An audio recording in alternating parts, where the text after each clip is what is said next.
Hello সবাইকে, কেমন আছো তোমরা সবাই? আমি খুব ভালো আছি। সবাইকে ওয়েলকাম নতুন একটি ভিডিওতে, আমার চ্যানেল পোস্ত অ্যান্ড পাস্তাতে। ছোট ছোট কিছু ভিডিওর ক্লিপস আসলেও তেমনভাবে কোনো বড় ভিডিও বা কোনো রান্নার ভিডিও অনেক দিন ছাড়া হয়নি। তো ভাবছিলাম যে বাড়িতে বসে অনেক পাকা আম রয়েছে, তো পাকা আম দিয়ে ভাবলাম একটা প্যানকেক তৈরি করা যেতে পারে। তো তোমরা এখন সাবটাইটেল দেখে বুঝেই গেছো যে আমি পাকা আমের প্যানকেক বানাতে চলেছি। তো সেটারই রেসিপি আজকে তোমাদের সাথে শেয়ার করব।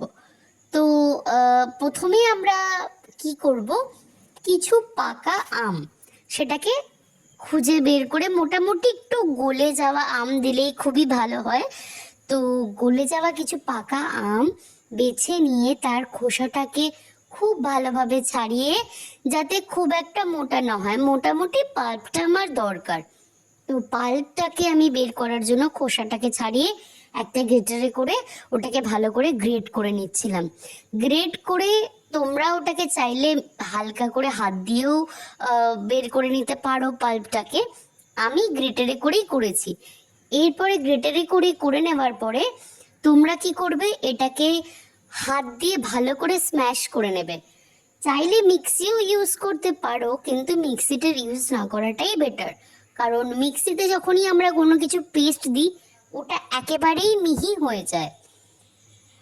তো আমি চাইনি যে পেস্টটা একেবারেই মিহি হয়ে যাক। কারণ কি, কোনো আমের যে প্যানকেকটা আমি বানাচ্ছি, আমি চেয়েছিলাম ম্যাঙ্গোর যে টুকরোগুলো হাত দিয়ে করলে যেরকম একটা ছোট ছোট টুকরো, বা ম্যাঙ্গোর মানে ছোট পিসেস বা একটা ছাল টাইপের কিছু, সেগুলো যাতে মুখে পড়ে আমার, আমি যেন বুঝতে পারি যে ছোট ছোট পিসেসগুলো ভিতরে রয়েছে। সেই কারণের জন্য আমি কোনো রকম মিক্সি বা কিছু স্ম্যাশার ইউজ করিনি। তোমরা যদি চাও যে না আমি একেবারেই মিক্স করে নেব, একেবারে প্লেন হবে, সেটা তোমরা নিতেই পারো। তো আমাদের আপাতত এই ম্যাঙ্গো প্যানকেকটা করার জন্য ময়দা লাগছে, নুন লাগছে, জল লাগছে, তেল লাগছে, দ্যাটস অল। আর অবশ্যই ভাবে পাকা আম তো লাগবেই। তো আমি ভালো করে পাল্পটাকে বের করে নিয়ে ওর মধ্যে মোটামুটি আন্দাজ মতো 4-5 কাপ, আমার ছোট কাপ ছিল, তো এক্স্যাক্ট মেজারিং কাপ বলতে পারবো না। তো মোটামুটি আন্দাজ মতো তোমরা যেরকম দেখছো একটু ময়দা নিয়ে নেবে। ময়দা নেওয়ার পরে তার মধ্যে অল্প নুন আন্দাজ মতো দিয়ে দিলে, দিয়ে ভালো করে ওটাকে ফাটাতে হবে।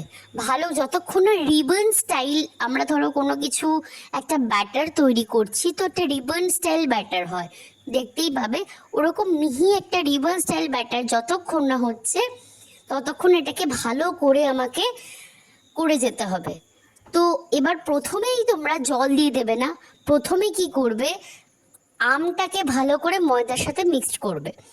করার পরে যখন দেখবে জল যতটা লাগবে, সেই পরিমাণ মতো অল্প অল্প অল্প অল্প করে জলটা দেবে। একেবারে ফার্স্টেই জল দিয়ে দেবে না, তাহলে পাতলা ব্যাটার হয়ে যাবে। চেষ্টা করবে যে ম্যাঙ্গোর যে ব্যাটারটা ছিল সেটা দিয়েই করার।